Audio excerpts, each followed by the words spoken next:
definitely. No worries. See if I can get it. Thank you. All Sorry right. about that. No worries. And then, of course, staff kickball.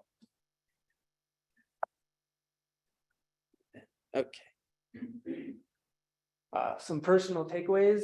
I learned a lot about how to use Excel, pivot tables, data analysis, filtering, math functions, all the works, surveying techniques, what to ask, how long of questions, how short of questions, how many questions, all those things that you really wouldn't have even thought of otherwise.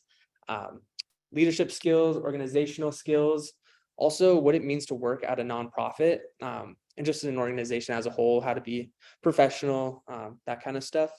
And then finally, statistical analysis. So some recommendations. I suggest that the YVSC continues to push the energy assessment program and look to find ways to help relieve that burden of cost for the energy efficient home retrofits. Also to reach back out to homeowners to learn more about retrofits. That was pretty much my whole project, was to kind of reach back out. But if we could get even a more whole picture of what the energy assessment program did, that'd be really awesome. And I also recommend every homeowner to get this energy assessment, because it'll tell you exactly where you can save some money. Some acknowledgements. Tracy Dollars with Energy Smart Colorado. This whole project really would not have been able to be done without her. She was the person in Salesforce who took the time to teach all of us how to really work that, which was not an easy task. So big thank you to her. Dakota Dolan and Michelle Stewart at Yampa Valley Sustainability Council. Big thank you to them. And of course, the rest of the summer 2023 internship crew. Paul Boney and Connor Burns, my mentors, of course, and all the people who participated in my survey. So any questions?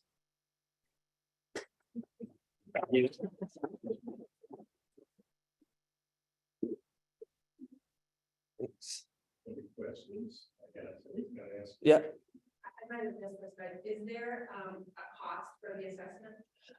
Yes. Paul, you would know the exact cost. You don't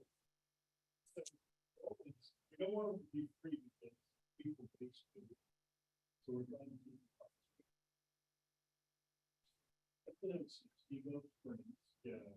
Refund city. YBA and now we've done that which was May of this year. Years yet $100. So, and Oak Creek is free because they cover the whole cost. It's $100. So, our goal is to get baseline funding. So it's $100. Here's the results of this project was designed for that YBA, the city, and the county. Actually, so this is why you need that. Good answer, Mike. Yes. Yeah. Yes. Thank you. Yeah. I think survey bias is always really interesting, because I'm thinking about, like, as you looked at your survey responses, Yeah.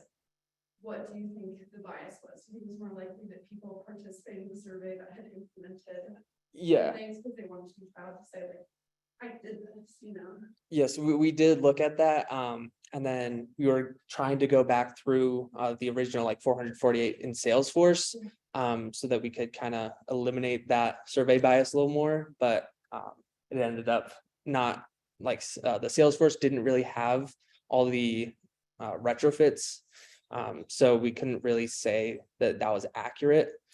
So we just stuck to my survey.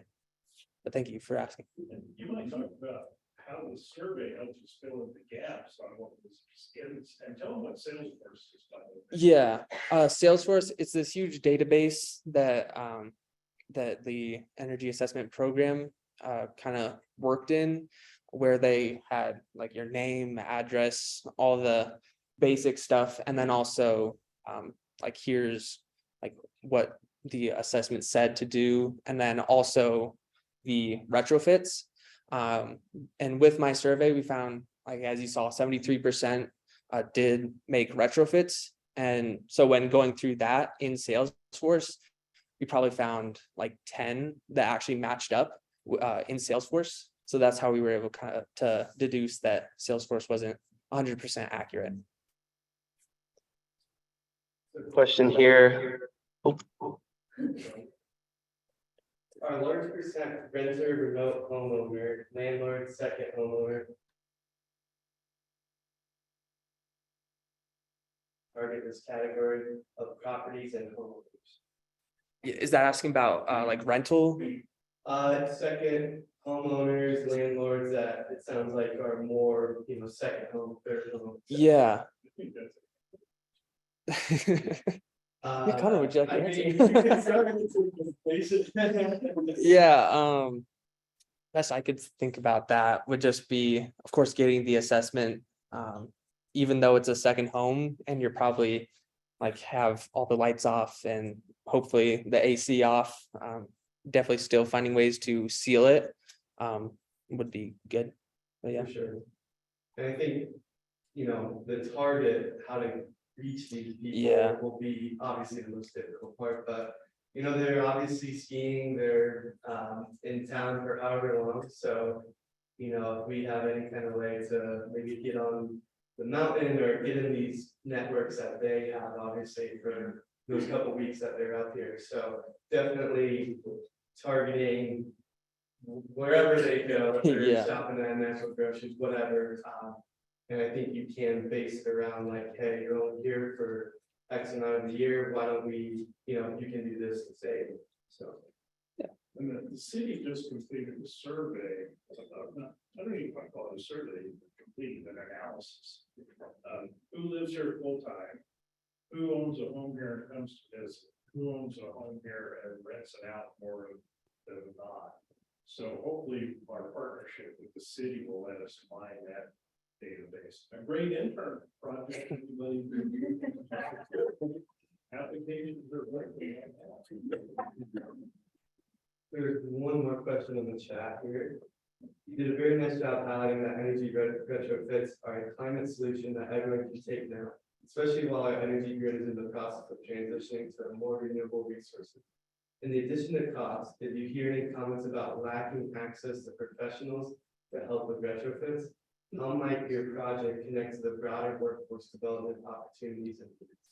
Yeah, that's definitely a need of like finding contractors. In my project, didn't really find that just because like how I asked the questions and who I asked them to. Like these were people who either already did the retrofit or just completely did not do it. So I didn't really find contractors to be a thing just in my project, but definitely out in the real world, that's definitely a pretty big issue. Yeah, and we had our YBSC board member install like that she had someone from Laramie come to install. So this is something that we've been talking about a lot in Energy Smart Colorado. And they're trying to help train the workforce. So they're talking about going to these mountain towns, setting up trainings, and obviously we're not the only ones with it, lack of important problem.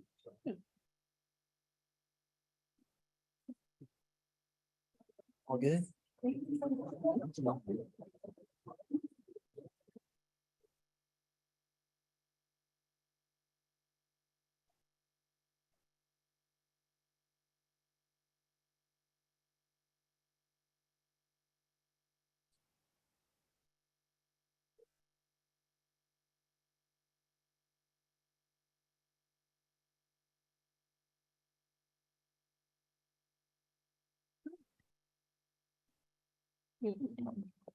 Always, thank you.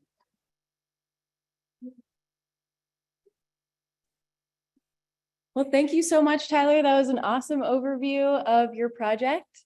And next up, we have Isabella Checky. She's going to be talking about the Climate Action Plan Collaborative. And I'm just going to. Which one do I click? So you're just going to be clicking these side arrows to use this slide. And it should move the presenter at the same time. Mouse is like backwards from that. It's like mirrored. Okay, great. Okay, all set. All right. Hi, everyone. I'm Isabella Checky, and I am the Collaborative Initiatives intern here at YVSC. My project was focusing on public engagement towards climate action, specifically from the 20 to 40-year-old demographic. So a little bit about me. I'm from Newport, Rhode Island. I'm currently attending Rollins College in Florida, where I'm studying environmental studies with minors in sustainable development and political science. I just moved here about a year ago. This is my first summer here. So I'm enjoying all of the great activities Steamboat has to offer. Yeah. So my mentor was Ashley Dean from YVSC. She is our Collaborative Initiatives Manager. So a little bit of background. So the Routt County Climate Action Plan Collaborative has been spending the past 2 years creating a plan that identifies actionable strategies and recommendations through the economy, land use, transportation, energy, and and I said transportation sectors to help reduce our carbon emissions in Routt County. The collaborative has held an open house in June, and this was the first opportunity for the public to come and comment on these. It was a really great event. These are some examples of what the plan looks like for energy. They have very detailed strategies and actions that we could do to implement them. So it's been a part of my project to create a way to effectively promote and communicate these recommendations to the public. This age group is really important, the 20 to 40-year-old, because statistically in Steamboat, we're just not showing up or participating. So discovering how to effectively communicate with them will really help us out. So my project objectives, my goal is to discover how to effectively promote the Routt County CAP. Lost us there. Okay,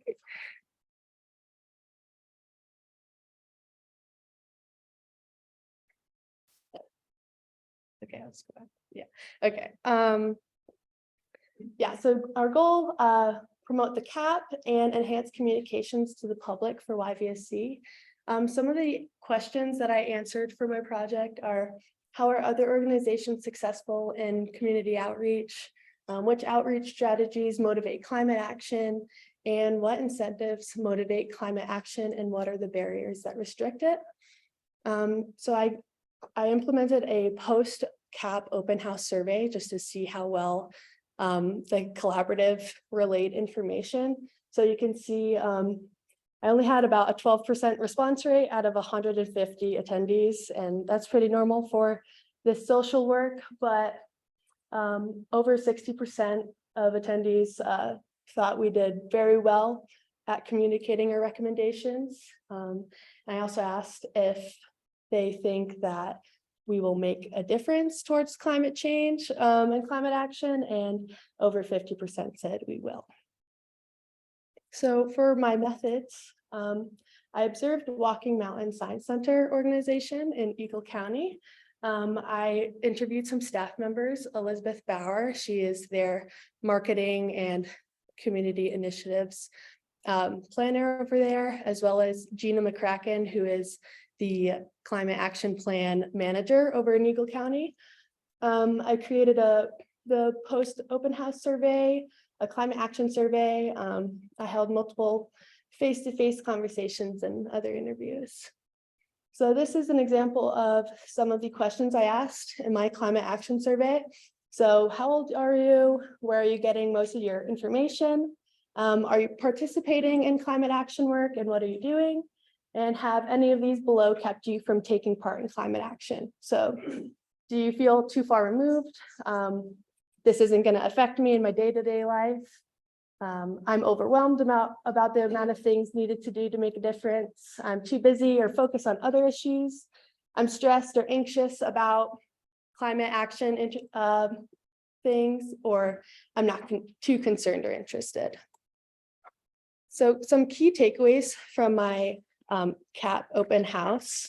I had many meaningful conversations with people, and I discovered a big difference between my conversation with like the older crew and the younger ones. The younger conversations were a little bit more broad.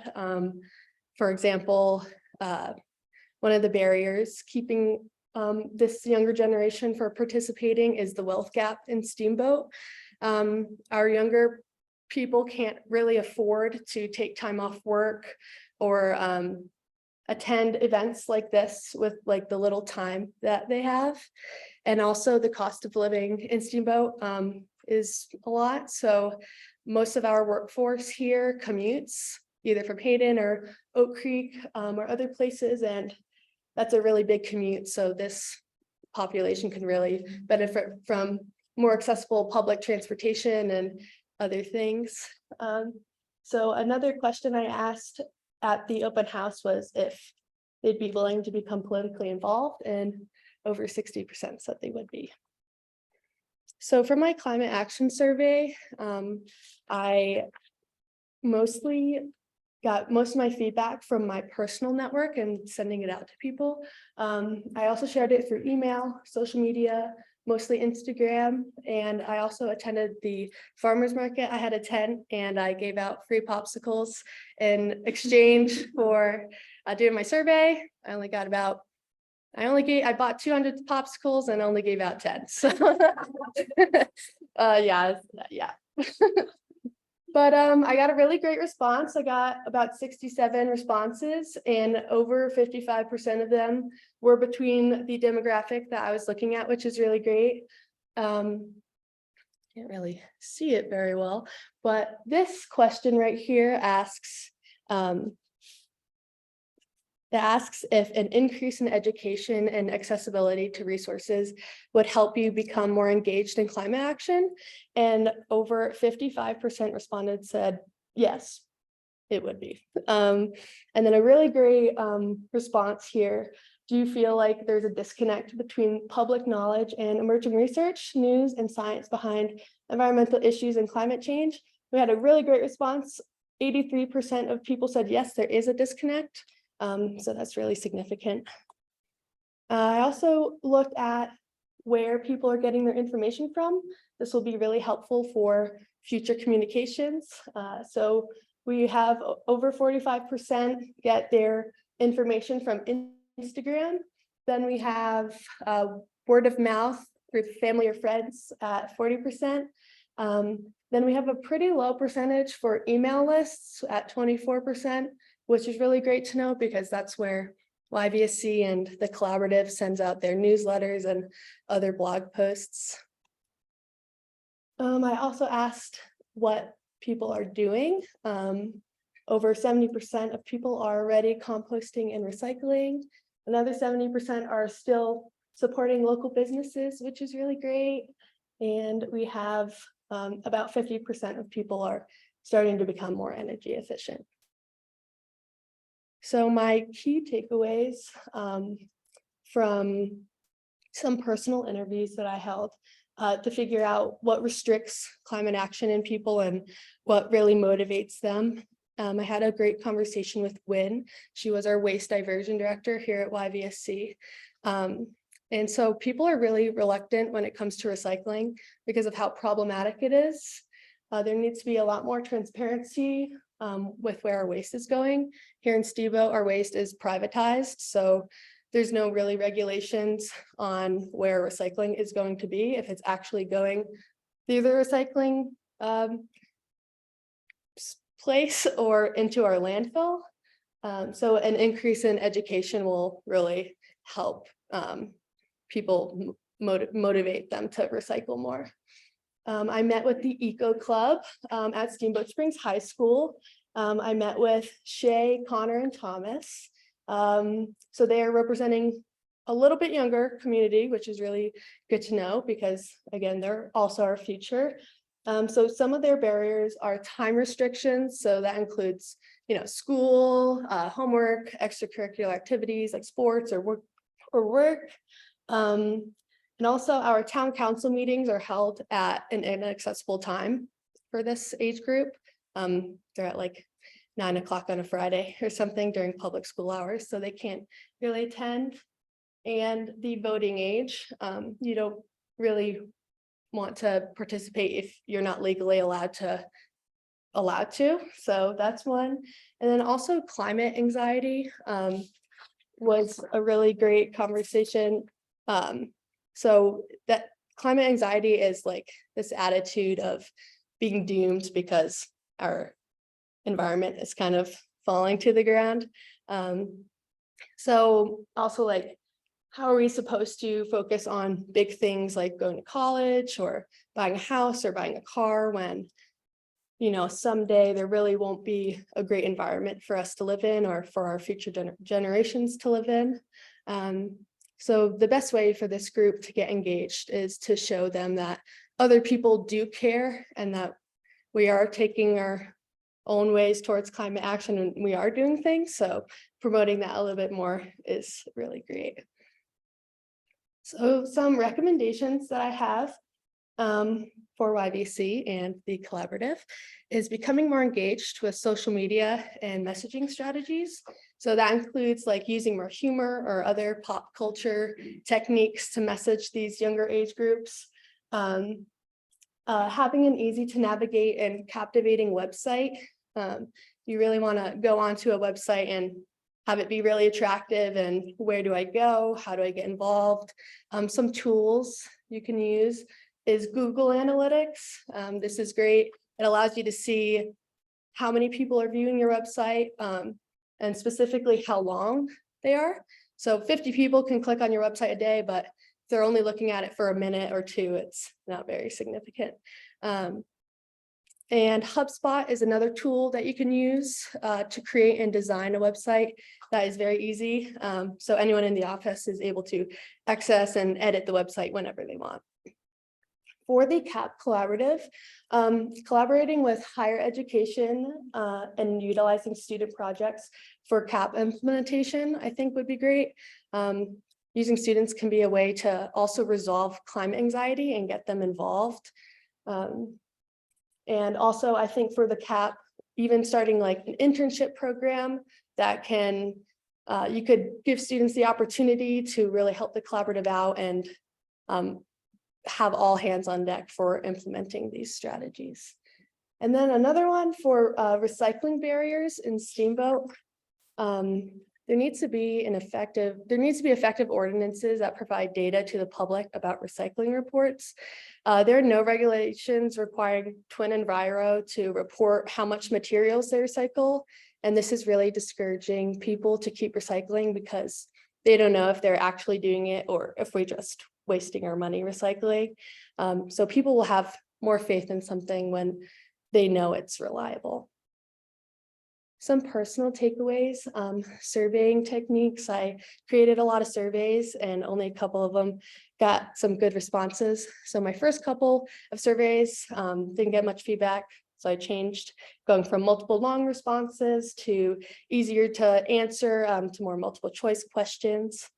This is my first independently led project. So it gave me more responsibility towards a project I could really create as my own. This is my first professional work experience in my field of study. And I was able to learn how a nonprofit is structured and other practices, which is really great. Other YVSC projects, again, the open house. We went to the Insight Art for Climate Action, which was so much fun. The farmer's market, that's me at my stand. That's my many popsicles no one ate. And the YVSC kickball game, where I got a little bit too competitive, but it's okay. It was a lot of fun. Some acknowledgements. Shay Spear. Shay's back there. Hi, Shay. She is our youth board member and president of the Eco Club. She brought Thomas Cooper and Connor Fritzen to join me. Gina McCracken and Elizabeth Bayer from Walking Mountains. Dakota Dolan, thanks for being such a great intern manager. I'd like to thank Michelle Stewart for giving me this opportunity, and of course, my intern crew. Any questions?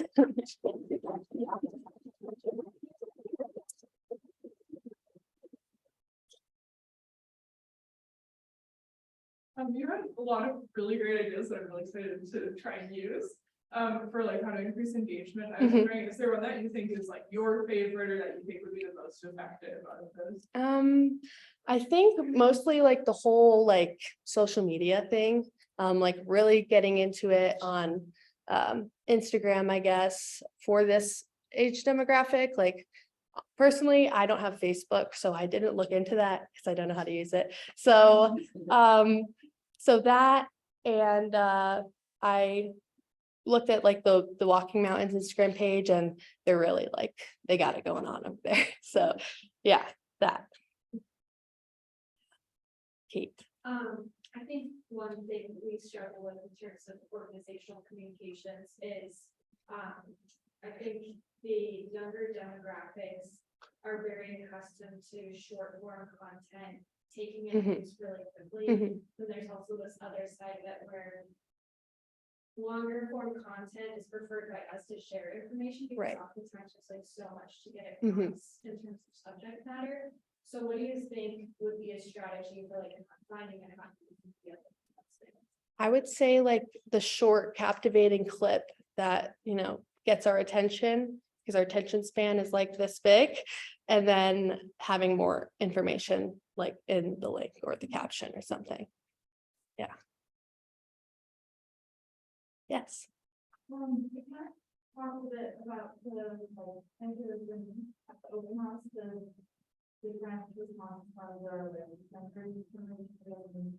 older demographics and stuff. Was there anything you noticed was more of a very unified? When you talk to demographics or even like I think just the lack of education. People aren't very aware of like, I guess, everything that's going on. So I think that's like a big unifying front. Just lack of information and where you can get it, I guess. I think there's some There's questions. a question here. Great presentation. Walking Mountains is a little further along in the process of reaching out and engaging the public. Did they have any strategies they passed on that were particularly successful? Let me think. I think, well, my information of the humor on social media is really what I gained from them. Yeah, so I think just like being like taking part in more pop culture techniques on social media is like, I guess, a big answer. Yeah. There's one more question here. Great presentation as well. Your back-to-back surveys provide a great example of expanded participation. You mentioned your use of your own personal network as successful. How do we build on this? Do you have recommendations for how the CAP might seek and capitalize on valuable personal networks? Okay. I guess when I said my personal network, I sent it to the 40 girls on my lacrosse team, and they all helped me out a lot. I think that, you know, living in such a small connected town and such a big state really allows us to take advantage of those personal networks. Like we all know so many people here. I've only been here for 2 months, but I've made so many great connections, and I think we could all really take advantage of that. Like, you know, asking all of your family to take part in something and really support your community, because, you know, you live here and you really should care because this is where you live. That's great. There's one more question here. Great presentation. Great job grounding your insights in data collection. It sounds like social media / Instagram are very important educational opportunities. To get at your data on the disconnect between public education and broader scientific info, what kind of baseline information do you think we should focus on first? That's a great question. I think what we can attack like first, I don't know, like. I don't, the most important thing first, which whatever, that would be, I don't know, maybe like.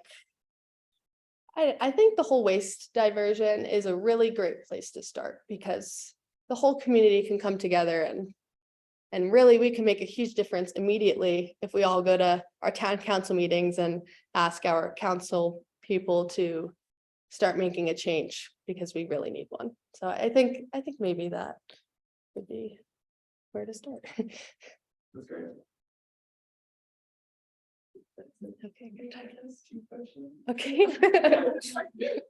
I was also wondering, so the social media part, did you look into it all, like, how well social media will translate into like action and like, is youth engaging with social media about climate the same as youth engaging with climate in real life?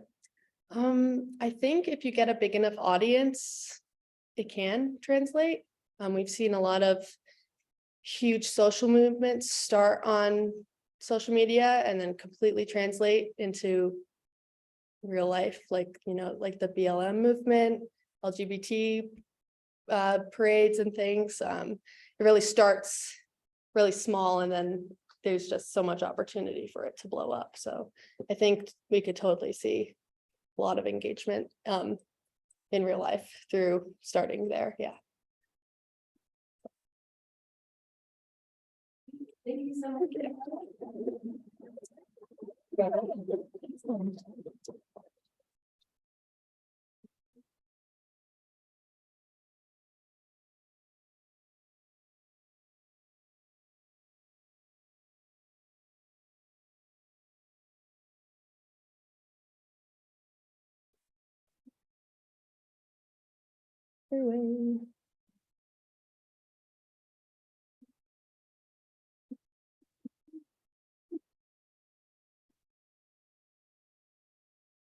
What's fun about this process, you get to watch me just my whole thought process.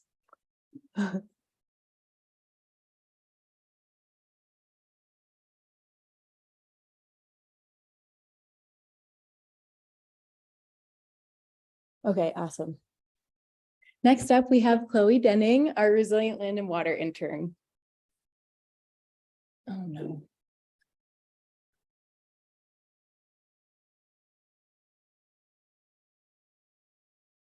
Sorry. Third time's a charm, you know, that's what they say.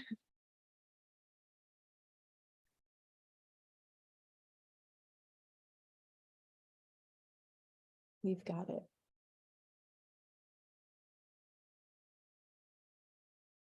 What am I doing wrong, Kate?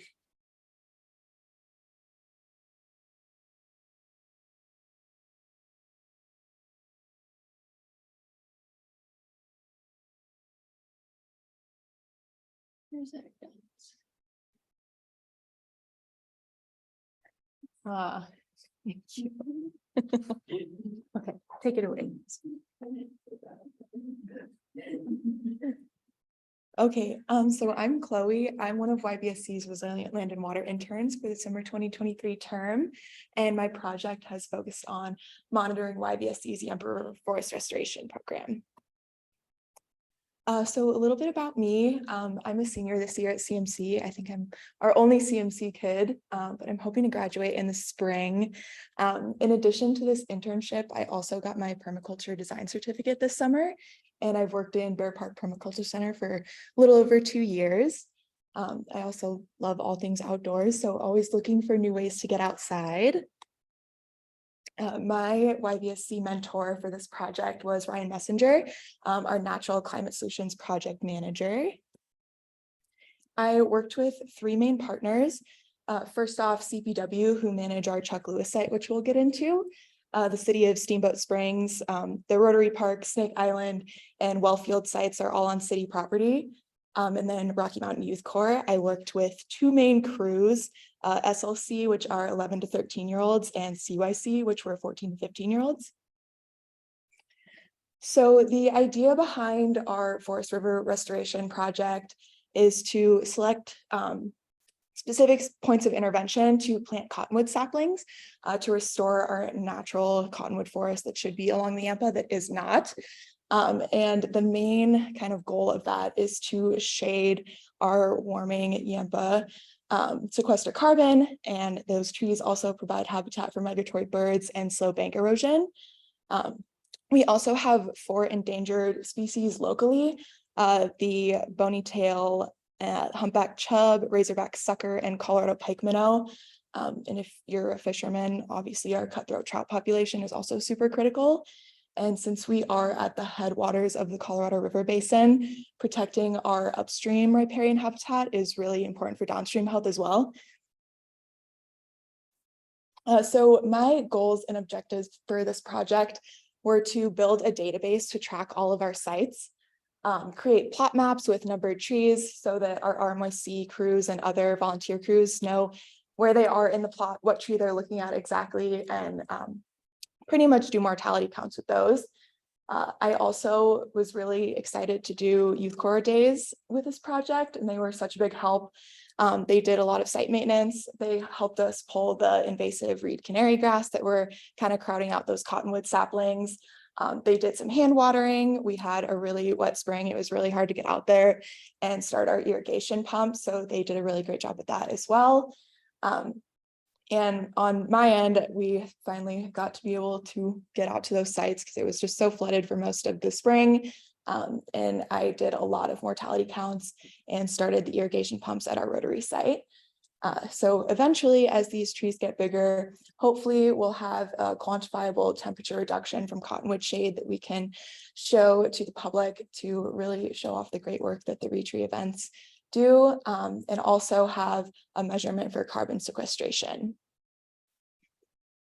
So here's an example, a couple examples of what's in my database.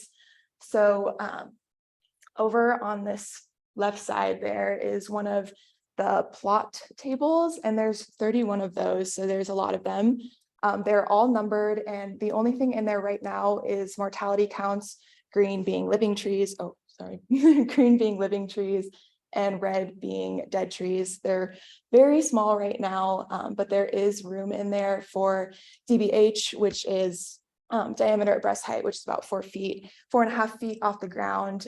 That's essential in measuring carbon sequestration, as well as the average distance from the middle of the Yampa, which is essential to the shadolator measurement, which is basically the Oregon Freshwater Trust developed an actual kind of formula to calculate how much shade these restoration projects are giving to the Yampa in kilocalories per day. So that is basically like from the middle of the site, there's an overlay. You have to use GIS to do this. It's very involved. I didn't get super far into it because the trees aren't big enough for that yet, but hopefully the idea is to calculate that with the canopy that the trees are providing to the river. And then kind of a smaller project that I also did was beaver mitigation, and that's going to be done about every 2 years. And that was also an RMYC crew day that I did. So they counted cage trees or painted trees, and those are existing cottonwoods. Those weren't planted by YBSC, but they have sand paint on the trees or they have just chicken wire around them. So the kids went around and counted how successful that was. And then my kind of final thing that I did was create these plot maps. This is at Snake Island.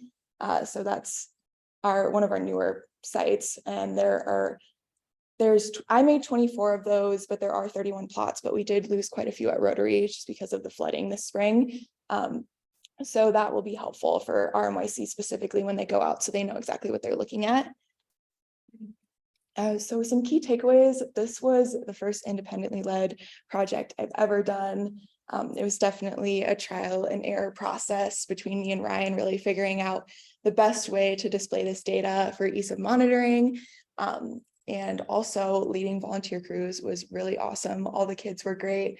They all had great questions. They were super involved and they really helped us out a lot. It's like I said, there's 31 of these plots, all 4 of those sites, and there is over 1,000 trees. So they really helped us out with that.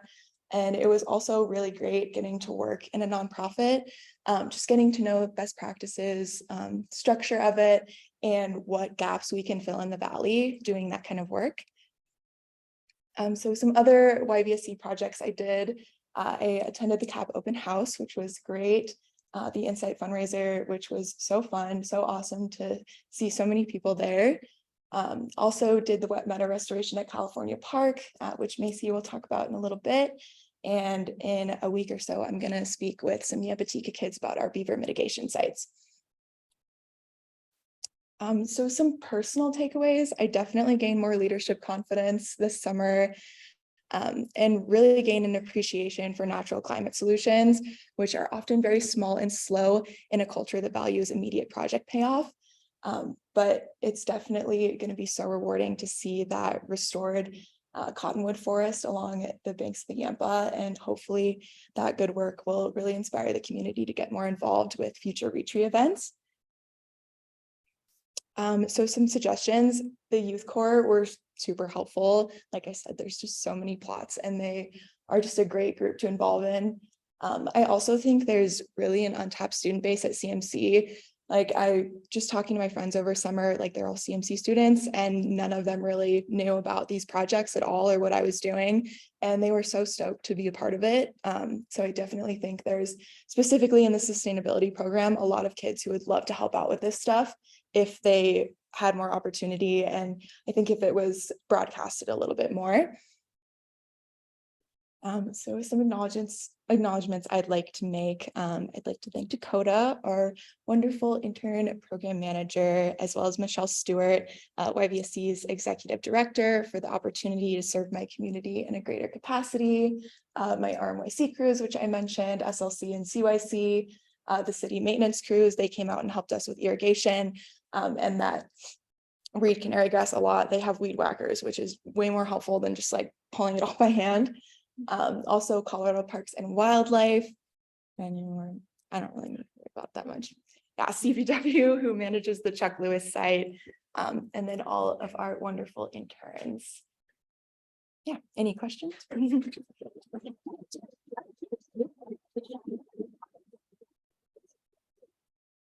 So it seems like there are obviously many reasons we need to shape the Yampa. And we typically think for natural climate solutions, for example, planting trees. But obviously it takes X amount of years, you have to take care of it. Where could you bridge the gap between unnatural, let's just call it, like shade cloth, for example? Do you think we'll be able to cool the Yampa quicker? Is it more destructive?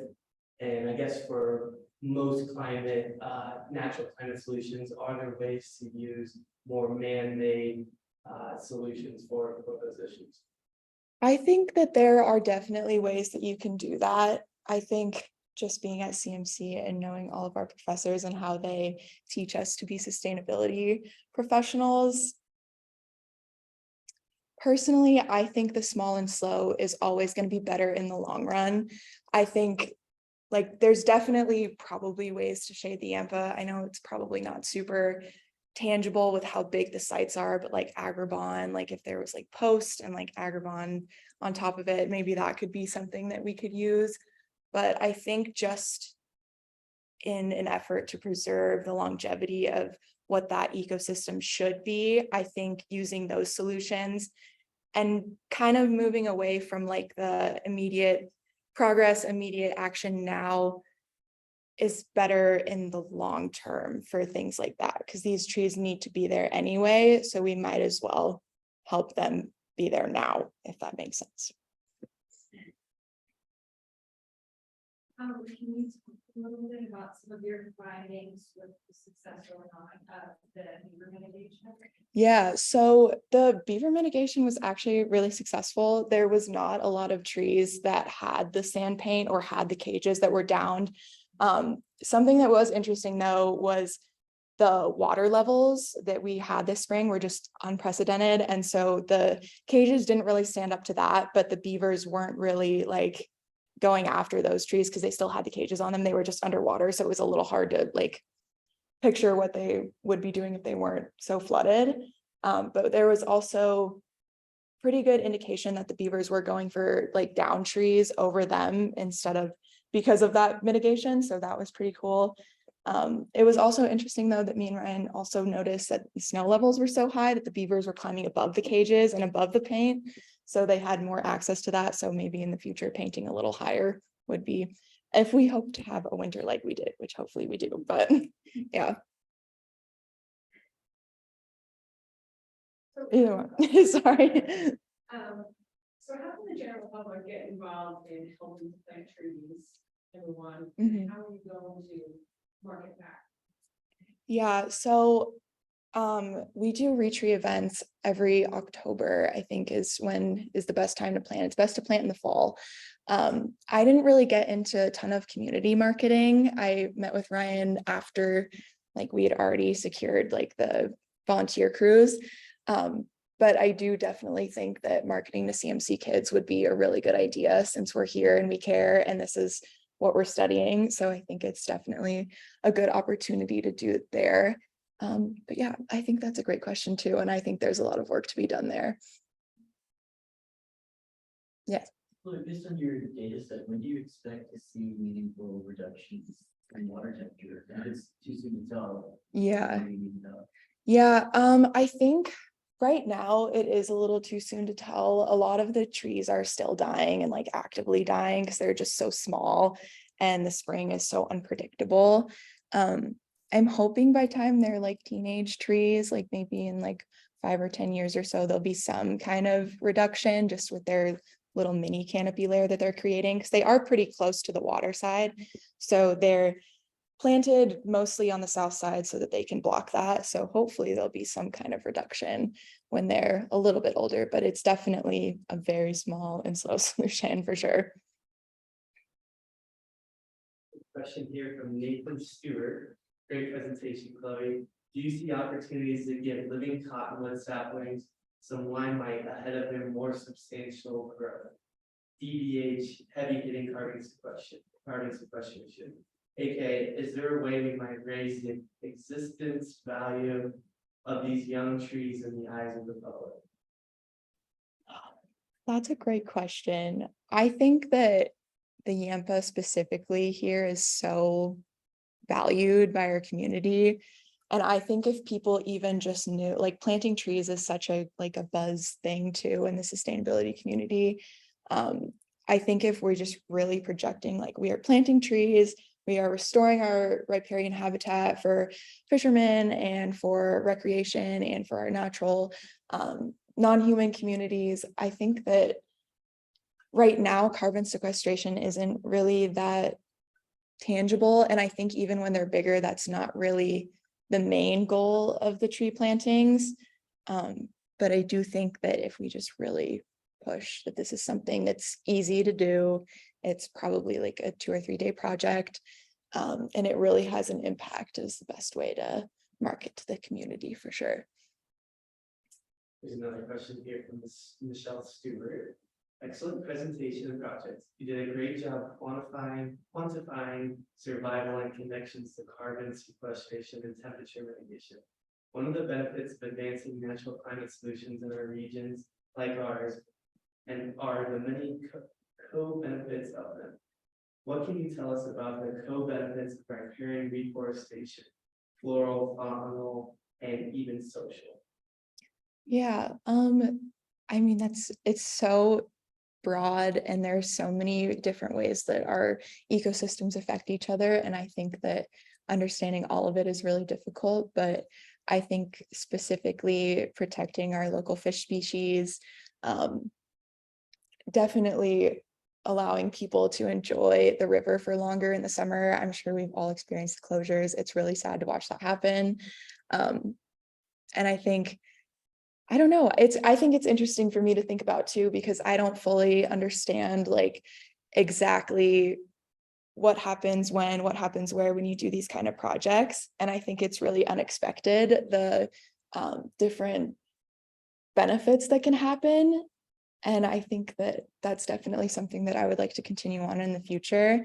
Because it's not a very long intern program for this kind of thing.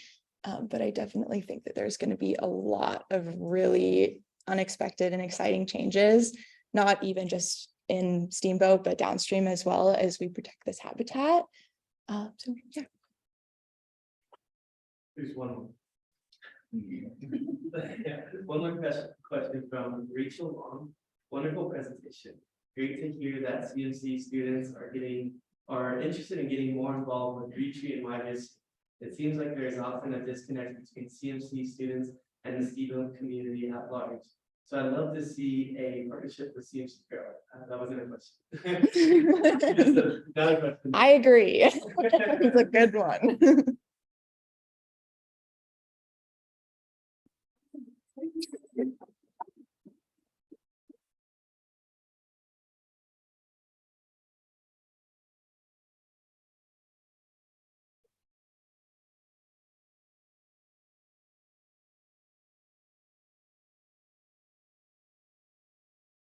I got it this time, I promise.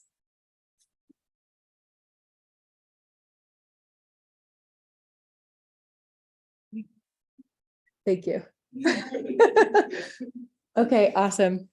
Now I welcome Macy Wyman to talk about her Resilient Land and Water project. Hello, everybody. I'm Macy Wyman. I want to thank you all for coming here to listen to us interns talk a little bit about our projects. My project was on the wet meadow restoration that YVSC does. Specifically, it surrounded the monitoring protocol for the success of those restorations in California Park. A little bit about me. I was born and raised in Colorado. My family moved here from the Front Range 3 years ago, and we've just been loving it ever since. It definitely feels like home now. I'm a wildlife biology major with a minor in rural sociology at Clemson University. So I'm between here and South Carolina, where I'll head back to in about a week. I want to start by thanking my staff mentors who really helped me through this project, specifically Ryan Messinger, the Natural Climate Solution Project Manager at YVSC, and Dakota Dolan, the Forest Resilience Project Manager. They really helped me to have all my ideas come to life. Some partners we had on this project was the U.S. Forest Service, the Colorado Crane Conservation Coalition, Rocky Mountain Youth Corps, and Keep Out Wild. They did a lot of the hard labor necessary to make this happen. A little bit of background on my presentation.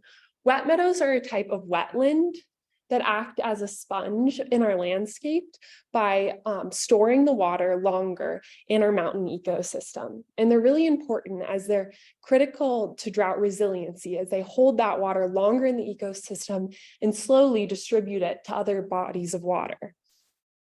But part of it that's really important is they also play a positive role in carbon sequestration, as most wetlands do. And they're really important to the sage grouse, which are a keystone species that have had struggling populations for the past little while now. But thanks to CPW and the US Forest Service, we've seen some positive trends. But since the grouse are really reliant on these wet meadows, this is going to be a really key part to getting those populations back up. So how we actually restore these wet meadows is by using Z-dike structures, which is seen here. It's these rock structures, and they work by slowing down the water as it moves through the ecosystem. And as the water slows, it drops the sediment, helping to fill in any degradation or erosion, specifically degradation and erosion that is caused a lot of times by wildlife tracks, cattle tracks, or human use of the land. So the project objectives I had were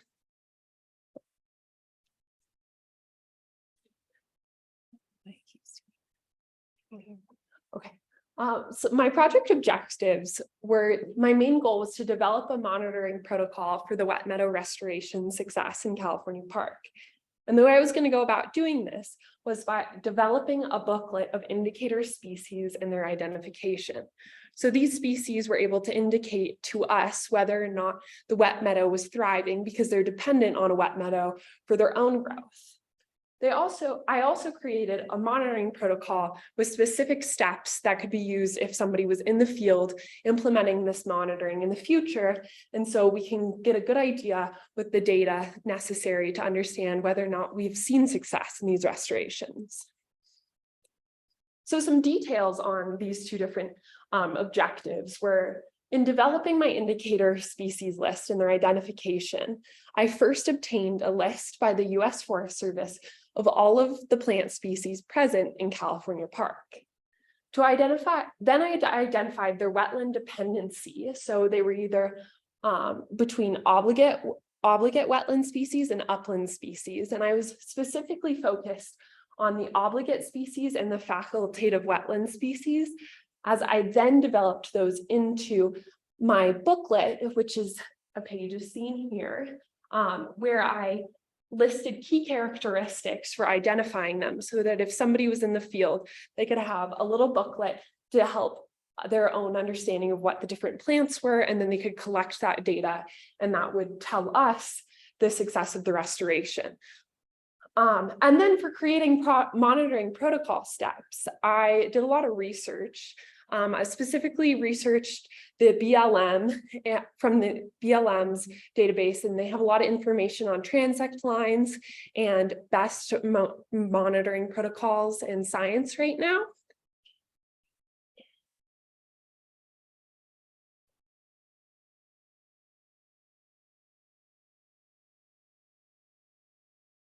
And then a key part of it was creating really simple, easy to understand steps that anybody who we had to do this monitoring could do. So that was a lot of like thinking about too, what when I was looking at a plant would actually be helpful to me.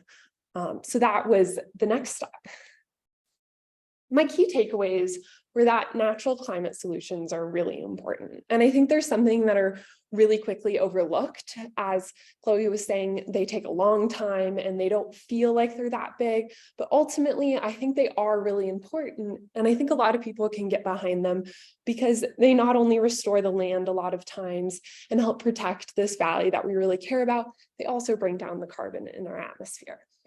And then I think that the next thing I learned was that balancing resources with the depth of detail in our project is really key. So I think that in academia, we a lot of times really overemphasize the idea that like you should have the most depth possible and be collecting the most data you possibly can. And I very quickly learned by coming to IVSC that in the real world, we don't have those resources available to us. So how can we obtain sufficient data so that we can get our objectives done and still be very thorough, but with the resources we have? And then with that, grant requirements were a big thing I learned about. Monitoring is really important to a lot of grants. One of the grants that we have now obtained is the Title II Secure Rural Schools program. This grant has given us money to continue these restorations, and the NIFWIF Colorado Greater Sage Grouse Fund has accepted our pre-proposal, and we are hopeful to secure more funding from them. And both of those grants required a monitoring protocol to be in the works, if not completely implemented by the time they give us that money. So some other YVSC projects that I was a part of during my time here this summer was the Yampa River Forest Restoration Program, which you just heard Chloe talk about. And I specifically was helping her and Ryan with the cottonwood irrigation. And then I attended the Insight fundraiser, the CAP open house, and the Yampa Basin Rendezvous, which were all great opportunities to meet people in the local community with the same interests and who I think will help me moving forward in this field. Some personal takeaways were the different potential career paths I have. I got the opportunity to work with some of the Forest Service and some people who work with CPW, which are all things I've always been interested in, working and moving forward. So getting to talk to them and hearing about their experience was a really wonderful takeaway. I also got to practice professional communication, which is something that I find overwhelming when you're trying to contact people you have a lot of respect for and send that email. And I think that this helped me to really put myself out there and create some of those connections and find professional mentors and learn how best to communicate with them. My recommendation for YVSC is to provide more information on the importance of this project for the sage grouse. I think that's something I've learned going between Colorado and South Carolina is that it doesn't really matter why we do the conservation work that we do. It's just important that it gets done. And I think for a lot of people, climate action is this big, really overwhelming idea that's really hard to see as tangible. But I think people find animals as something that they're more inclined to help immediately. And I think that the sage grouse are just this like really cool bird that I think a lot of people would be able to get out there for if they had an understanding of how important these wet meadows are for the sage grouse. And then with that, my other suggestion was that YVSC seek more wildlife related grants, as a lot of the money for this type of work is held within wildlife. Some acknowledgements. I want to thank Jeremiah and Rick with the U.S. Forest Service, who were really wonderful in taking me out to California Park and showing me around. I also wanted to thank Rebecca Burton with NRCS and Pheasants Forever. She helped me figure out the exact balance that you have to make between depth of detail and the resources you have available to you. And then Dakota Dolan and Michelle Stewart for offering me this opportunity and helping me through it, as well as the summer 2023 internship crew, who I've just loved getting to come in every Monday and hear about all the really interesting, cool work that they've been doing. So thank you all for listening. Are there any questions?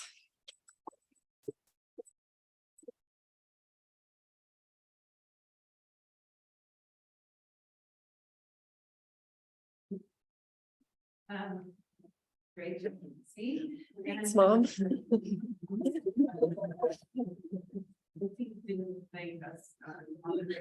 Oh, yeah. Whoops. Thanks for letting me borrow the car. I was just thinking, as I was watching this, the possible connection of your project and maybe Chloe's project with the CSU Extension Office for landowners, because they do have a program for new owners of 35 acres or more. And it would be cool to see some of this presented to the new landowners, just like the weeds that we are obsessed with, and that what else, grasshoppers, and just how to care for the land, since a lot of the valley is changing hands. So just a sort of not really a question, as kind of a suggestion for YVSC with all this great information, because I know we have spots on our land that we would totally benefit from putting in these crops. Yeah, and I think with that, like the other thing I've been thinking about with that is like kind of similar to the retrofits that Tyler was talking about.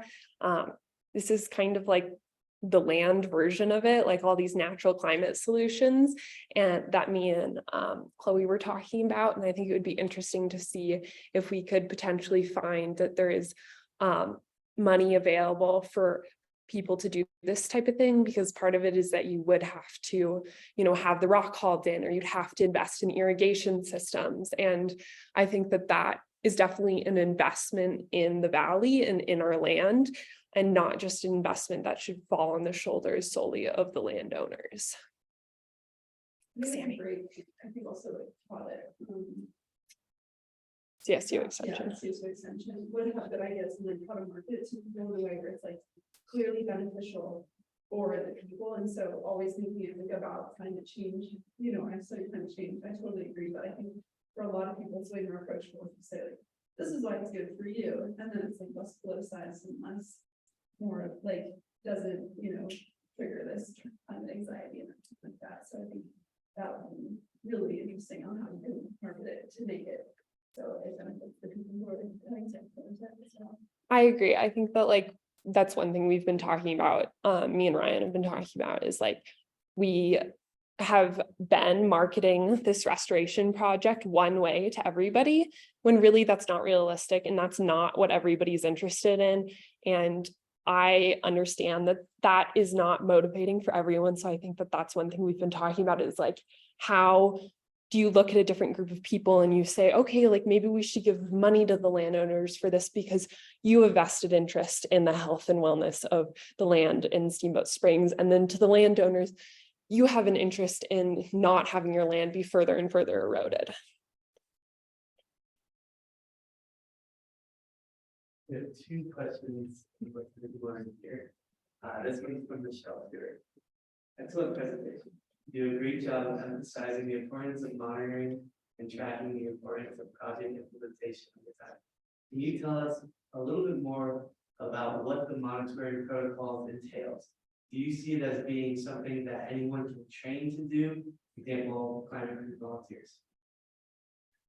Yeah, so that's a great question. That was something that me and Ryan talked a lot about is who would actually be available to do this. And right now, we're not entirely sure. So we could end up getting somebody from the Forest Service who has lots of experience in this, or it could be climate crew volunteers. So when I was developing my monitoring protocol, I developed it under the assumption that it should be something that anybody who came off the streets could go into California Park and do. And so I had to be really thorough, but also simple in my instructions. So, you know, the BLM, when you go through their monitoring protocol, is really thorough and really interesting, but also assumes a level of understanding of like these different scientific practices, best practices. And I think that a big part of mine was like, how do you pare that down to be accessible to anybody? So that looked like, you know, walking through the steps of transect lines and explaining the importance of them and what you're doing, and then really breaking down the different plants in a booklet. So you don't need to be an expert on plant identification in order to be doing that in the field. There's another question from Mason Spirit. Great presentation, Mason. You're doing a nice job justifying habitat restoration for wildlife conservation via the sage-grouse. Sage-grouse and sandhill crane are on many of our minds as a community. Do you see opportunities to showcase NCS programs at large through strategic marketing focusing on wildlife? Wondering what else we might do to get the NCS on the community. Yeah, I think that wildlife is something that's pretty universal in comparison to a lot of other environmental initiatives. And I think that people love the cranes in Steamboat. And I think that's something we all know. And I think that's true of a lot of the birds here. And I think like if you look at the work that the Colorado Crane Coalition has done, like we are all aware of that now. And they have worked so hard to show us the value of those birds and, you know, teach kids and teach everybody how cool they are. And I think that's something that would not be hard to do with the sage grouse either, because I think they are a species that are undeniably really interesting and really cool. And I think that there's something that there are species that I think we'd love to preserve within Steamboat and have here.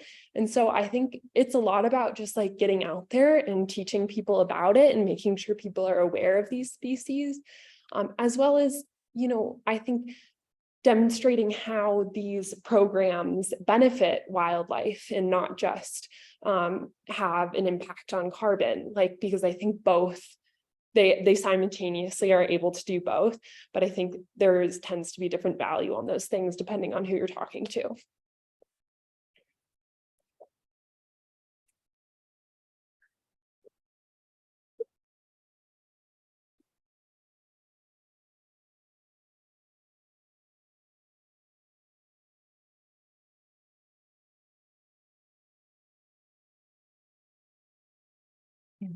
I don't know, plug it and plug it back in. Okay.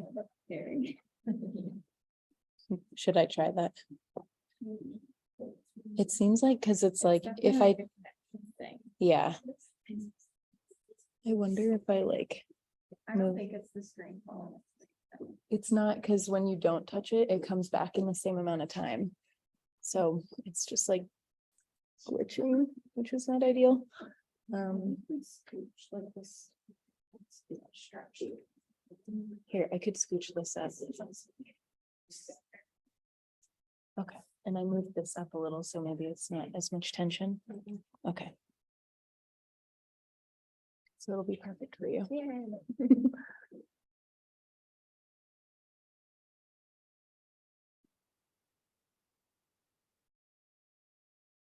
Okay, awesome.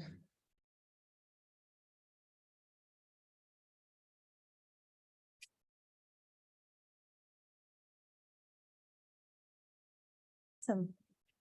Next up, we have Abby. I'm not going to pronounce her last name because I know I'm going to mess it up. I'm sorry. And she's going to be talking about her soil moisture monitoring project. Hi, I'm Abby Erzbischoff, and I'm currently a student at Colorado Mountain College. And this summer, I was a research intern with Yampa Valley Sustainability Council, but my program also partnered with Center for Western Weather and Water Extremes in San Diego. So my project looks a little different than the ones you've seen so far today. I was working on in situ or on-site soil moisture monitoring in the Yampa Basin. I was creating baseline data as well as a protocol for a citizen science program that YVSC is hoping to get going. I just really quick wanted to thank my mentors who I wouldn't have been able to do this project without their help and their guidance the whole time. Madison Muxworthy, who's a soil moisture, water and snow program manager at YVSC. Michelle Stewart, who's the executive director at YVSC, and Nathan Stewart, who's a professor of ecosystem science and sustainability at CMC. So why does soil moisture matter? Why do we care about soil moisture? Well, it's a huge factor in determining the amount of runoff that will occur from snowmelt, and therefore the likelihood of droughts and floods that may occur in an area. Mountain snowpack and snowmelt drive stream flows are a critical water resource for a sixth of the global population, which is about 1 billion people, including all of us here in this room. So what does that really mean when our soil is really dry and the snow melts or there's precipitation event happens? All of that water is going to be absorbed into the soil before it can get into our streams, into our waterways, into our agricultural land, into our houses. So it's pretty important to have to understand how the soil moisture is. So we actually already monitor soil moisture quite a bit. There are a network of SNOTEL stations run by NRCS all over the nation, and they've been monitoring soil moisture since the 90s. And then YVSC has a station called the Ski Station out in Stagecoach. They put out recently. It does a ton of stuff, but most importantly, soil moisture. You'll see the soil moisture pit over there in the corner. That is just a pit, a 45-inch hole you dig, and you put soil moisture meters in there, put dirt on top of it, and you let that just kind of run and keep taking data at that location. So it'll take continuous measurements. So why do we want to engage the public in these long-term research projects? Why does it matter that we involve them? Well, a couple of the key objectives of that citizen science program is to increase the range, number, frequency of the data that we collect, to increase citizens' understanding of why soil moisture matters, and to increase citizen involvement in this long-term soil moisture data collection and the analysis of that. Citizen science has a lot of value. But most importantly, I think it provides us with a lot of extra data that we wouldn't otherwise have. It also increases that project scope and intensity because of all that extra data we can get. And most importantly, it increases the stewardship and awareness of citizens in our community of these kind of projects and why they matter. So I created a pretty simple research question. How do in situ soil moisture measurements vary over an elevational gradient in the southern Rocky Mountains, I believe it says, which you'll see in a second. Dominated water, snowmelt water, dominated watershed. Okay, so I needed to create a site location, and I also needed to create a field protocol. And when creating those things, I wanted to make them accessible, replicable, and meaningful.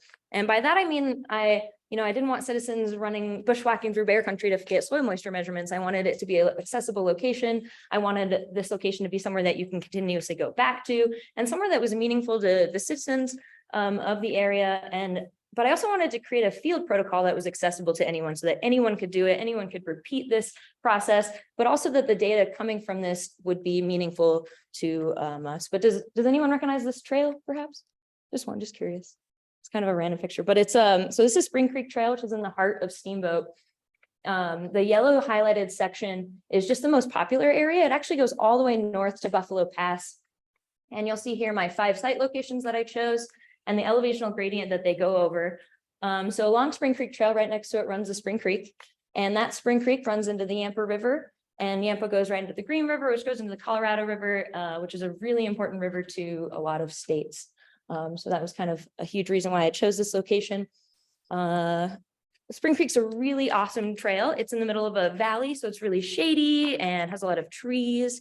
The creek running next to it's really beautiful. Dogs love to swim in it. It's a good trail for kids. We had a stream gauging system there for a number of years. It's currently out of commission. And you'll see the location over there. There's a couple of reservoirs there. There's a dog park, a gazebo. People love to hang out there. And then my location marked in red is just a mile or so above the reservoirs there. So Steamboat's history with Spring Creek actually goes back pretty far. It was the first running water source for Steamboat. These wood stave pipes ran water from the reservoirs down into town, into people's homes in the early 1900s, which was pretty rare for the area at the time. So it made Steamboat a pretty fancy area to visit and to, you know, to live in. So when I was at Spring Creek, I took soil moisture measurements with a TDR, which is that device in the corner over there, a 4.8-inch meter to get the volumetric water content of the soil. I also took soil cores, which I took the wet weight when I was on site, and then I dried them at home and took the dry weight. I also took a vegetation classification by percent while I was there. The slope angle and aspect, as well as the elevation. And you'll see at the site, so from the trail, about, at 4 feet from the trail, I put a marker that will stay there as the long-term ecological research site where people can go back and take measurements. And then from that site, I went up 3 meters and then 6 meters from there, and also took measurements there. These are all up elevation from the trail to kind of avoid the influence of the trail. And the results of my TDR volumetric water content are pretty interesting. The content, is between 3 and 6% on all of those, except for you'll notice that site 3A is pretty drastically higher than all the rest of them.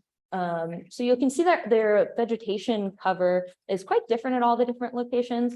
The ones dominated by orange are mostly dominated by woody shrubs like sarvisberry or bramble oaks. The light green is dominated by a grass, but you'll see site 3 is pretty different from all of them, even though they all vary. And just to show you a little closer what that looks like, it'll switch in a second. Okay. I don't know why it's not switching. There's a picture of one site and then a closer up of 3. Go back. There we go. Okay, so site 1 you can see has a pretty large variation of vegetation of trees, but site 3 is pretty homogeneously this grass type. It's also pretty sunny. So I would predict that it had something to do with the vegetation, but it'd be really interesting to continue to go back to these sites and watch how over time throughout the year that these sites change and the vegetation changes and the soil moisture to see what aspects of that actually influence the soil moisture at that site. I also compared the TDR soil moisture measurement with the soil core volumetric water content. Oh, okay. So to get the volumetric water content from the core, I just took the wet weight minus the dry weight divided by the volume of that. And at first it kind of looked pretty comparable, but I wanted to see if there was an actual statistical difference. So I did a statistical difference test, a t-test, and that came out with a 95% certainty level that there was an actual statistical difference between these two measurements, between the TDR measurement and the calculated measurement that I took. And so I sort of concluded from that these in situ measurements are really valuable and need to be taken to ground truth calculation measurements that we might have, as well as water managers need to be able to consider multiple sources of soil moisture data to be able to inform their decision making. And these handheld measurements need to be one of those because they are important and can show us things that we might otherwise not be able to see. Some other conclusions that I came to: long-term ecological research can show trends that otherwise might be missed. Soil moisture depends on a lot of factors, which might make it really hard to predict. And citizen engagement is really important in their involvement in field research is really important. And science is really fun, like when you get to do handstands in holes. And some next steps, I would suggest that we continue. I would really love to see this project continued and to be able to continue that to the baseline data that I took, the soil moisture measurements, as well as the site photo. I think we should continue to commit to this continuous monitoring, as well as engaging the public, like people, all Steamboat locals, anyone likes to go outside, students, young students, as well as CMC students. Like Chloe said, we just want to do really fun stuff. And creating standard methods at all locations and to look at national forest land, public land, and recreational areas for continuing this project to expanding it to other locations. And then I really quickly just wanted to thank Katie Adams at the Trotta Pioneers Museum. She's a curator there. She gave me all of the information about Steamboat's history, which otherwise I wouldn't have had. All of the staff at YVSC, I've loved working with you guys. It's been so awesome, as well as the interns. I've loved seeing your projects. All the staff at CW3E and the interns there, I've got to see grow, and all my friends at Aspen Global Change Institute.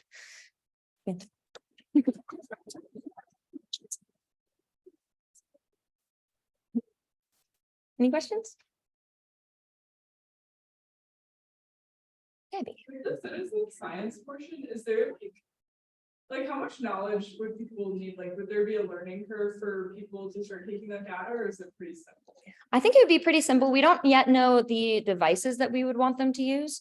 That would be part of it, is we want to make them really simple. We would have them come to the office and teach them how to use the device hopefully pretty quickly, and then send them off, and they would be able to do all the field stuff by themselves. The site photo is really simple. It's a really specific location you stand in. And yeah, the soil moisture, the monitor, you just stick in and click a button, and it tells you all you need to know. So it's pretty simple.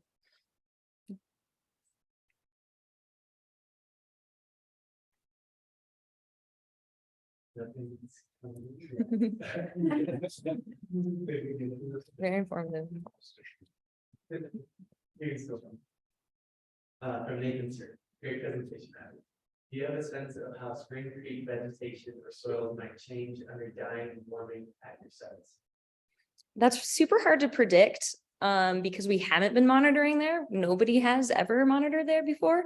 I do know that a lot of locals that live in like by Spring Creek were walking by me as I was taking these measurements, asking me like, how's the soil look? It's been a really wet year. And so it's really interesting to see that people, when they think that it snowed a lot, so therefore the soils must be, you know, saturated, but that isn't necessarily always true. And it would be interesting to compare over time the amount of snow that we get, what our streams look like to that soil moisture, and see how those compare over time. Because it's really hard to tell without long-term data, because I don't know. It would be awesome to, you know, back when before they put the reservoirs in, some guy was just like, wait, hold on, let me take soil moisture data. And then we would know, but we haven't. So this is a really new thing. Thanks, Nate.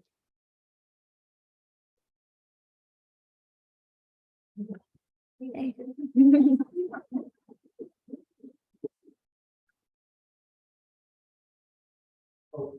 We have one more. Oh, I had a feeling, I was like, I know Michelle likes to usually ask. Do you want to do one more question? Yeah, sorry, Abby, come on back up here. Great, Abby, this is from Michelle. You did a wonderful job developing a project that ties soil moisture to changing water conditions in the valley. Can you talk a bit more about the broader value of citizen science? For example, the slide you shared, and tie what you have heard about the disconnect between public knowledge and research.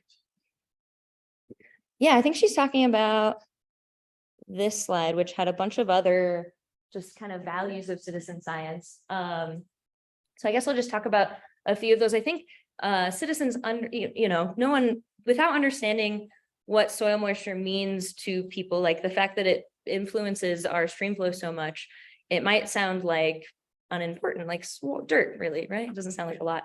But I think being able to understand things like that, and the interconnectedness between all elements of our natural world, which is such a disconnect, I think, in modern science, as well as just our community, helps people understand that everything that, that they influence when they're on Spring Creek walking around, like being more conscious and aware of what that area means directly to the health of the rest of our city is super important. But also it helps to get like government involved. It helps to get funding for these kinds of projects, to show more people the importance of these kinds of projects. And I also think citizen science is just really important in that it shows, like I was talking about, that we should get kids involved in these kinds of things because it's really fun. Science is really fun. And I think sometimes kids get a little scared of like the hard parts of science, like the hard math and the hard aspects of it, that we forget to show them the fun. Hey, you get to go on a hike and scavenger hunt for these locations and take soil moisture measurements. So I think that is also a really valuable part of citizen science, is getting people involved and showing people the possible career paths that they might go on, kind of stuff. Thanks, Michelle.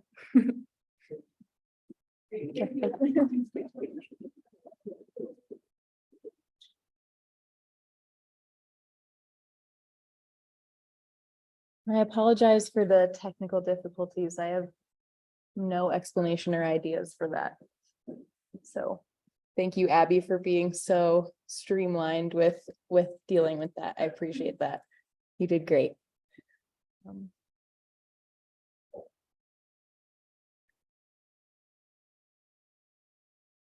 Okay.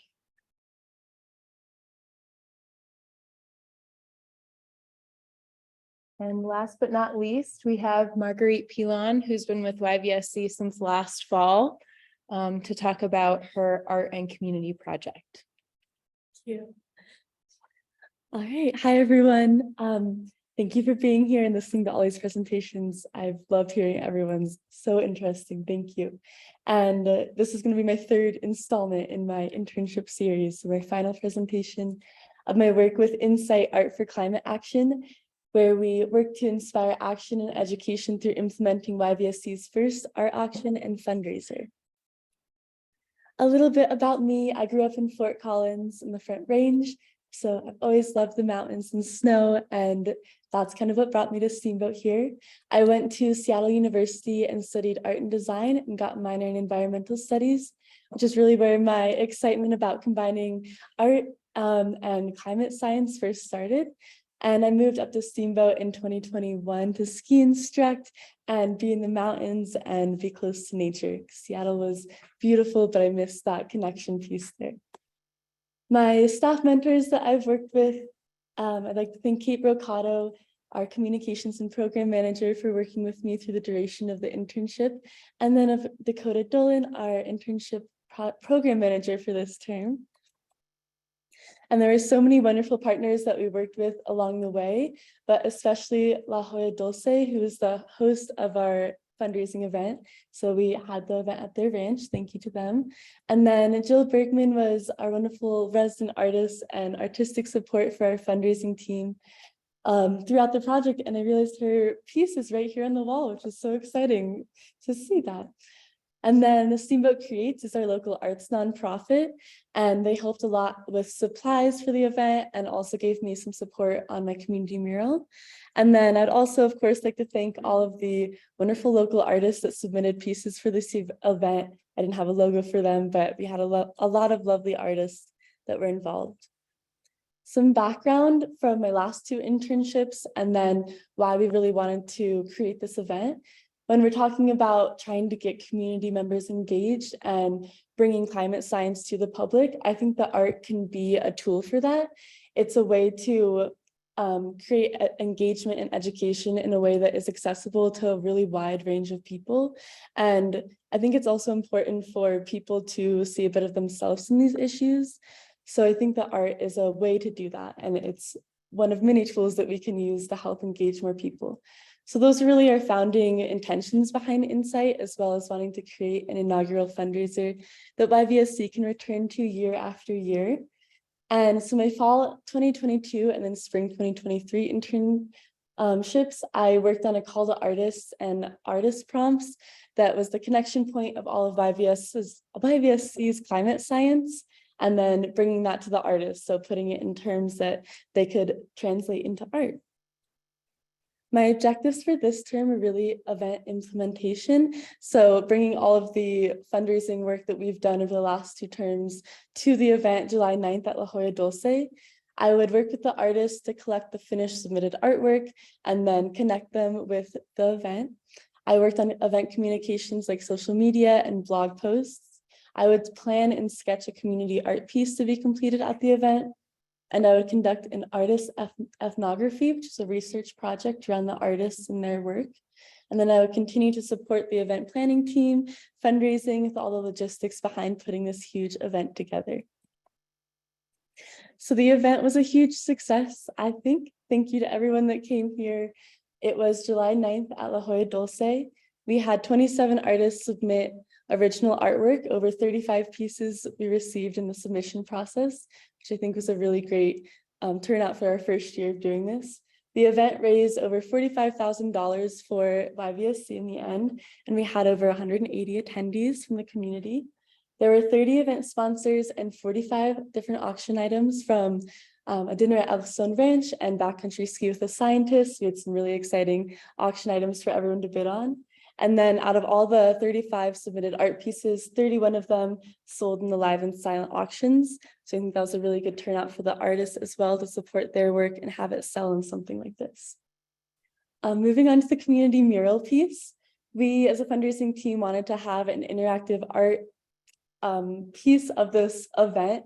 So we wanted to create this for community members to work on when they came to the event. I really wanted to focus on creating an exciting and engaging space to talk about sustainability through art, and that I hoped this mural would bring in different elements of our local ecosystems and really encourage talking about our shared role in caring for these ecosystems. These were the 3 different sketches that I brought to the fundraising team. Through this, I wanted to bring in a lot of different elements of our ecosystems here. So like native wildflowers and the narrow-leaf cottonwood tree, as well as showing ways or integrating ways that community can help support these ecosystems, and in turn, the ecosystems can support community. So in the end, we went with the middle sketch there, and we'll see the finished piece. This, with the community mural at the event, I wanted to have some guiding questions that people could ponder and talk about while they painted. So my focus one was, how can we integrate sustainability, climate action, and stewardship as a part of our everyday lives and routine? And then I also wanted people to start thinking about how we can inspire other people in our communities to do this action, and get a lot of people involved in that way. And thank you to Isabella for helping me facilitate this. These are some pictures of everyone working on the mural at the event. It was so fun to see everybody start painting and get excited about finishing this piece of art. So we have those there. And then this is the final mural that after I finished some of the detail work, we are currently working out where we're going to display this downtown. It's on a material that can be put up on any wall and surface. So we have a lot of options. Right now we're looking at the Diagon Alley mural walk, as well as a new downtown building that Jim Cook is working on that has a lot of other murals completed by local artists that were involved with this event. So I think it would be fun to have it for the community members to see. And I brought it today. It's in the back on a table. And I know a lot of people here worked on it or were involved in the process. So I was hoping that everyone could sign it like in the corners at the end. So I'll have some pens after the presentation. Everybody can go and sign it. So we have all of our names on it. Moving on to the next step of my internship. This relates a little bit to my ethnographic research work. I created a piece called Portraits of a Tree for my own piece submitted to Insight, and I wanted to show everyone a little bit of the process behind that. For the research work, I'm really looking at artistic process and how we can translate a concept into a final piece. And I think looking at the process behind each art piece can show that. So for this project, I first researched our ecosystems here and the trees that are really essential to making up our forests. And I landed on a subalpine fir, an Engelmann spruce, and then a ponderosa pine, because these are all important trees in our forests. And also I really love ponderosa pine bark. So I thought that would be fun to try and recreate.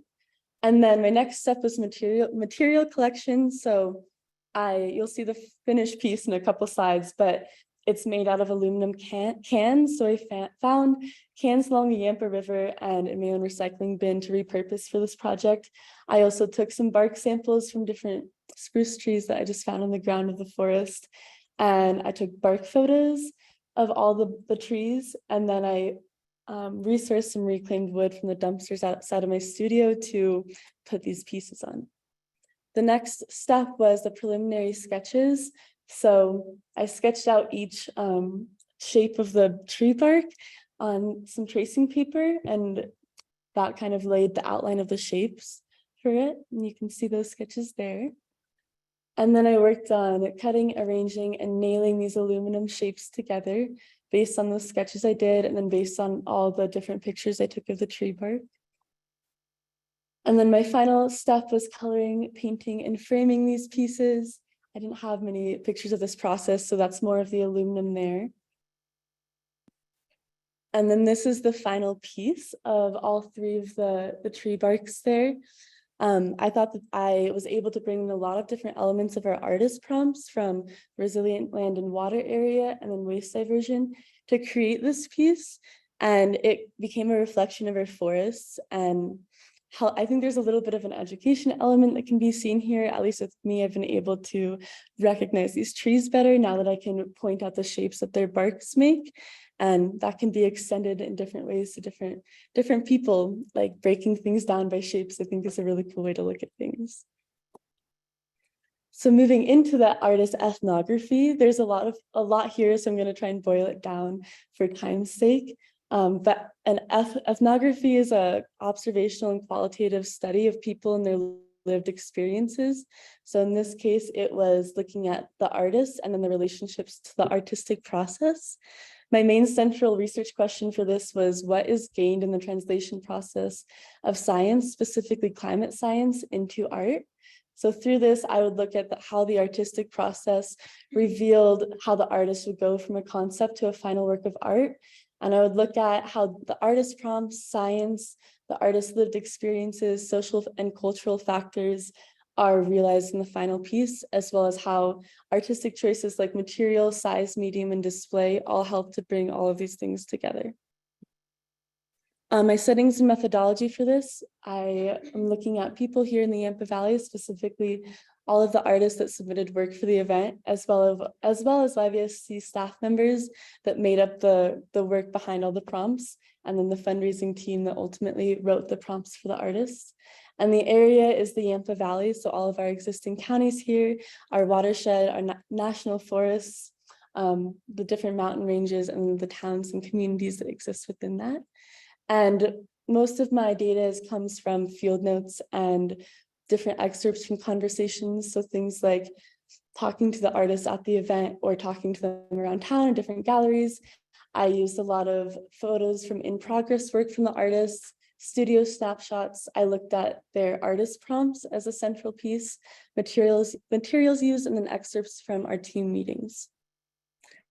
So I'm going to go in a little bit into the artists that I looked at for this event. I really looked at all the artists ultimately, but I pulled out a couple here that I thought really exemplified everything that I'm talking about. So in comparing these pieces, you can see how a lot of different elements from our prompts can be seen in these, and they combined it with their personal connections, reflections, and different states of being in the world. So on the left here, this is Emily's piece. And she started this piece using a repurposed snowboard from one of her siblings in Winter Sports Club. And from there, she was really inspired by our Indigenous history of the land, looking at the Ute tribes and the story of the sleeping giant. So she took inspiration from that and then also related it back to her own relationships with the ecosystems to create this final piece. And she took a very interpretive and narrative approach to this. So the prompts kind of were a little bit of a starting point for her. And then she brought in a whole storyline and created this final piece. The second piece with the bubbles is by Tony, and he was very inspired by personal experiences in his piece. He integrated his own struggles and resilience and reflected that back in relation to our watersheds and the resilience in our land and water. So we're looking, in this piece, he's talking about looking up from the bottom of a river, going all the way through the tree canopies up to the sun and all the relationships that exist within there. And this piece, he took a very abstracted interpretation of the prompts, and the end piece ends up being very abstracted. So that's a little different approach than we saw before. And then the next piece is by Silas, and this is actually a triptych, a three-part piece, and it's the story of a wildfire and regrowth, specifically looking at Colorado's historic wildfires that have happened, this very destructive historic wildfires of the past years. And he has a very special attention to fire science in these, and it was a very literal approach to all the science we presented. And he also, a really cool aspect of this piece is that he created handmade beetle kill wood frames. So the materials very purposefully reflect the issues that he's talking about in these pieces.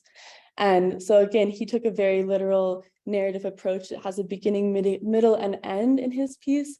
And again, a successful interpretation of our prompts. And then the last piece here is by Laura Tamucci, and she used recycled and repurposed threads from all of her other knitting and sewing projects to make this, and then reflected her process of working with those materials as a kind of a metaphor for the Yampa and how untamable and wild a river like that is. And it came together as a really cohesive conceptual piece, another different approach from the last three that we've seen here. So in looking at and comparing these pieces together, we can start to see what is gained in the translation process of art to science or science to art. And what was really exciting to me in all of these is that nobody just took one piece of our prompts and like literally drew that out. Everybody combined a lot of different elements and ideas with their own reflections and personal experiences.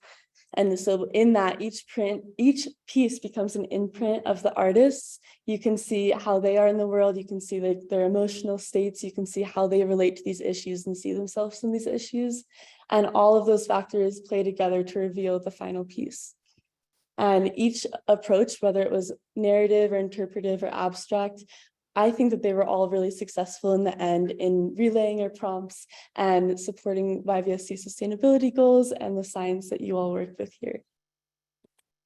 So my key takeaways and really future recommendations for the next years of insight.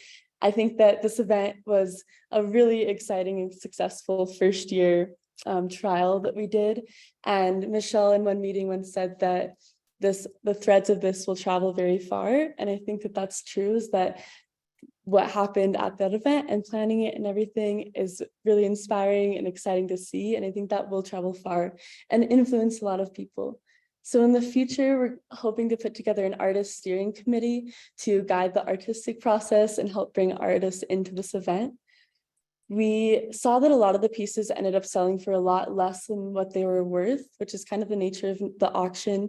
Like that's going to happen, but I think we should reassess how we're pricing the pieces to make sure no artist leaves like feeling like their piece didn't really sell for anything.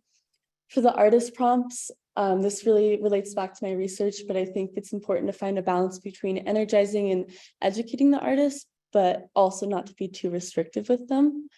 I think we should be selective with the pieces we choose only for space, and like I don't think we should have too many pieces that there's too much to bid on. I think it's important to keep it like very selective and purposeful. And then we're also hoping to collaborate with a local gallery or organization so these pieces can be on display for a month before the event. And that way we'll have a lot more engagement and education with them, and it'll reach a lot more people than just having it up for one night at the auction. And I think that'll help to support the event in the future. The other YVFC projects I was a part of for this term was I attended the Yampa Basin Rendezvous. I went to the Climate Action Plan open house, which is awesome. I had such a good time learning about everything there. And then the YVFC staff kickball night.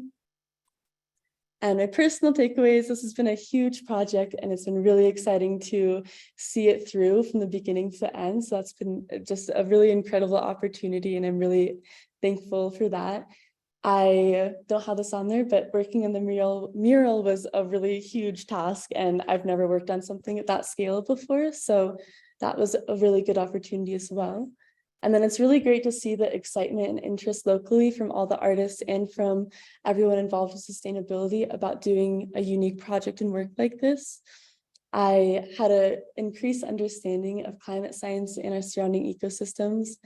Coming from an arts background, that's not my forte at all. So I've loved learning from the YVSC staff members about everything that's going on here in the Valley. I made some wonderful connections within the Steamboat arts community, as well as professional relationships. And then I had a wonderful time working with my inspiring coworkers, the other interns and teams throughout this process. And I would like to thank Michelle Stewart, our executive director, Julia Hubbard, who's worked with us for event planning, Jill Bergman, our Steamboat artist and printmaker, Kate Mercado, Jill Modset from Steamboat Creates, all of the local artists that participated and engaged with this, Kathy Jacobson from La Jolla Dulce, Dakota Dolan, our internship program manager, and Nicole Pepper, our previous internship mentor, who really helped me get this project off the ground. Thank you, everyone. Are there any questions?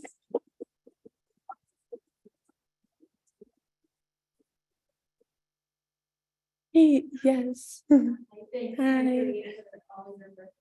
Mhm. I think at your last internship presentation, Mhm. somebody had asked a question about what you were inspired by, and I think that's when you're feeling a little bit uninspired with. Yeah, yeah. And so I was wondering if through this process and seeing the event to its completion, if your perspective has changed at all. I think so, definitely. I love seeing how tangible everything is here. Like people are working really hard to make things happen every day in the Valley. And I love seeing that. And I've loved hearing from the other interns as well. Like that's been really inspiring to hear how many different perspectives and unique things that are going on. And with the artists, I didn't talk to a single artist that didn't feel inspired by this work or wasn't just very, very excited to participate and put everything they had into doing this. So I think the good people are out there and the good work is out there, and it's really, really wonderful to see that. Mhm. Yes, Emma. It's kind of think there's something about like we're talking and the genre has a good way of phrasing it, and it doesn't make sense all the time, right? But we talked a lot about how I guess the artists use the climate science to create their work. And I guess I was wondering, how well you felt then the like, that the science and the art then translated to educate like the audience who doesn't have a background in either art or science, and if, I guess you saw that at the auction or like, what were maybe like the key things that you think helped that, or if maybe you didn't see that so much, like what do you think would maybe be the next step to then help like educate a broader audience who isn't as involved in That's a really good question. And I was hoping that would be a really central part of my research, but I feel like that was a little bit lacking. I didn't talk to too many event attendees specifically about that when I was at the event. And I think that with the nature of the auction and the venue we had it at, and the setting, it was very, very hard for people to read the artist statements. And that was really the key education point to understanding what their piece was about and like all the different elements that they drew into it. So in the future, we're hoping that doing something like a month-long gallery show with the pieces would help with that education piece a lot more, because I think that piece is there and people are having really, really good conversations. But just with the timing of everything and everything that was going on at the event and the amount of time people had to engage with the work, I don't necessarily know how successful that was, but I think just with what was going on, going on at the event in general, there was a lot of talk about sustainability and direct action. So I think it both was successful, but there's a lot of ways that we could work to improve that next year. Yes. It was a great job, by the way, former event planner, and I know how much work went into that. That is really, really, and I went to this event, and it was really impressive. Awesome, thank you. The one thing I was thinking while I was there, because Tom and I have been to other events, similar fundraisers, where you can get it all on an app. And that silent auction, that amount of money goes up so fast. People are sitting there. So I don't know the cost that goes into that. That could be a determining factor, but maybe the brochure goes away and it's all on the phone. Because only if you have the bandwidth when you're at the event, people will be doing that. But that was just one suggestion, but really good job. Thank you so much. As you know, we took home a beautiful painting and Awesome. everybody loves it. Awesome, that's great to hear. The artist, she came right up to us, and that was great.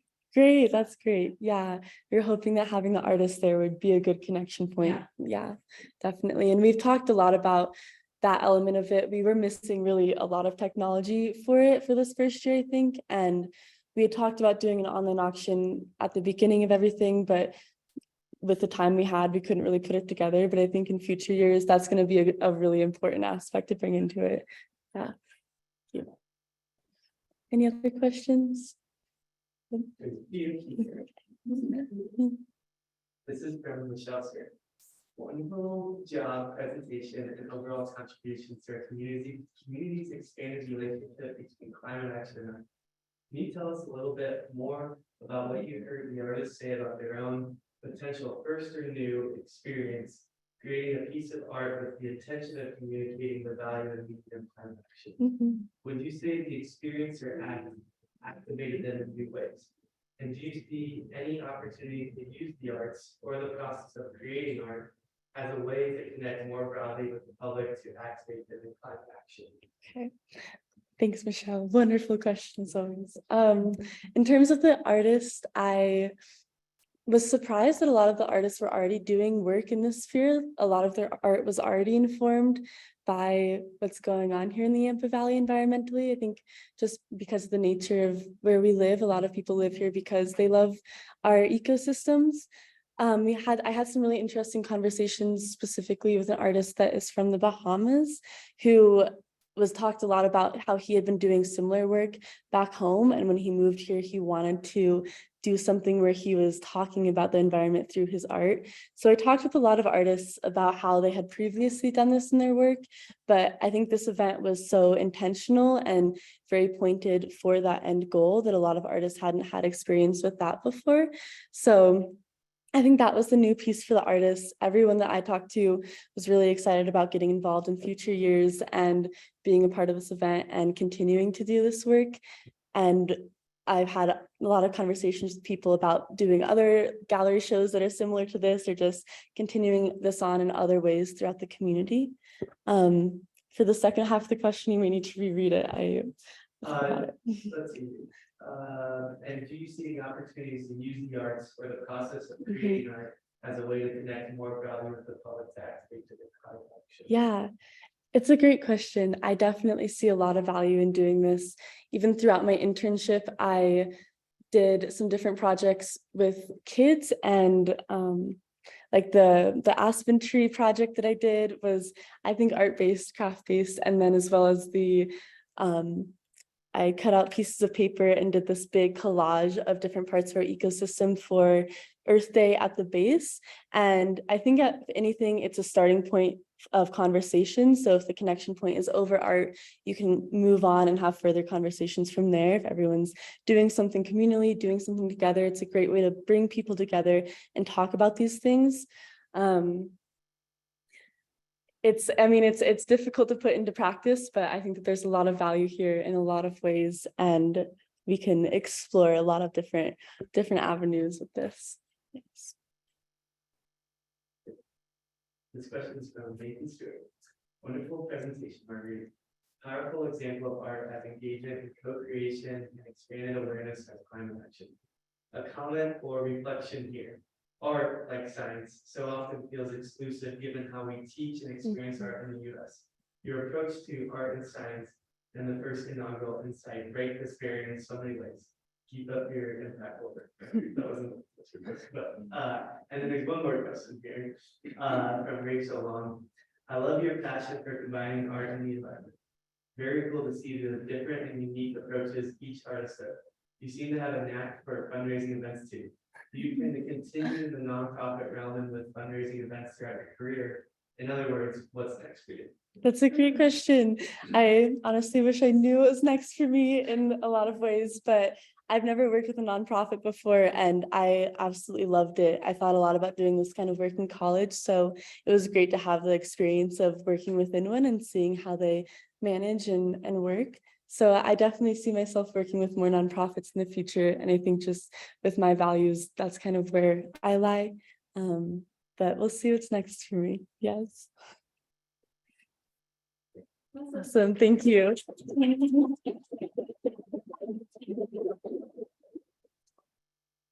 Wonderful. Well, that concludes the presentations. I do want to give our executive director a quick moment, an opportunity to address everyone and say hello. So hopefully I'll be able to get you on the big screen. Hold on really quick, Michelle.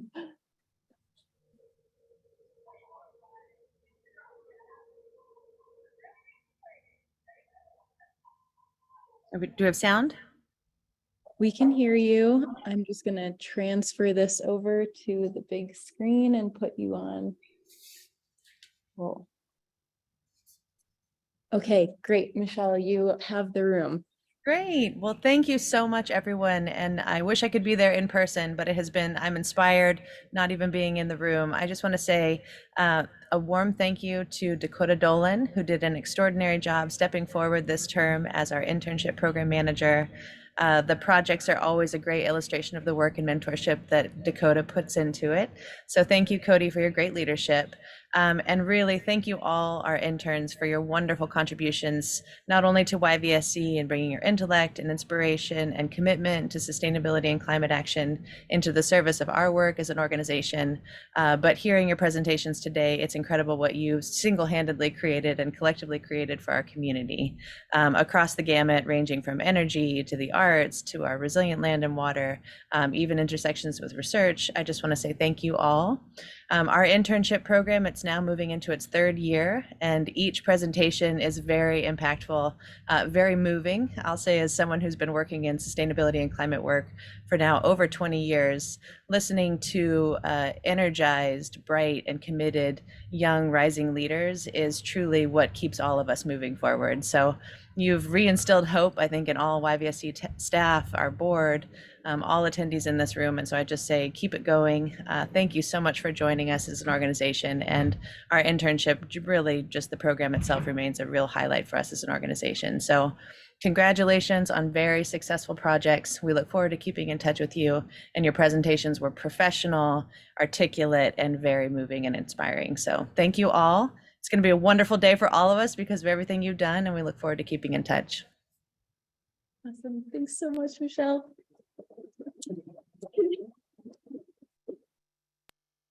Yeah, I'd like to just second all of Michelle's sentiments and just say thank you all so much for coming. It's been such a pleasure for me to lead this group of interns. I feel like I got really lucky with my first go at this, and I'm really proud of all of you. I think that you did really impressive work. So I hope you all enjoyed the presentations as much as I did.